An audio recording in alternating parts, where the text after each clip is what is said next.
Од 1 до 5, Верица Данчевска, професорка на Техничкиот факултет во Битола, ја оценува патната инфраструктура во нашата земја со 3 или 4.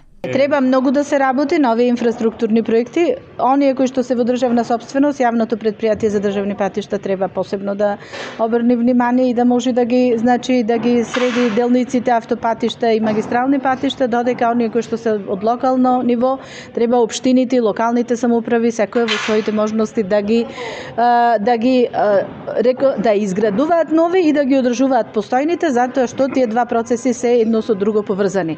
Во врска со автопатот Кичево-Охрид, таа вели дека треба да се заврши што е можно поскоро, но дека причините за доснењето ги гледа како политика, бидејќи владата и министерот се сменија, а проектот не е завршен.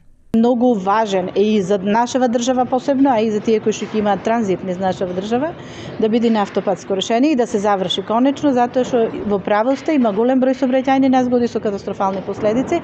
Мора да се изнајдат средства, начини и како да се заврши коридорот во најдобро можно време. Автопатот Кичево-Охрид, дел од коридорот 8, е во изградба повеќе од 10 години и работите се уште не се завршени. Претходната влада вети дека ќе биде завршен на почетокот на 2025 година, но потоа рокот за завршување го пролонгираа за 2027.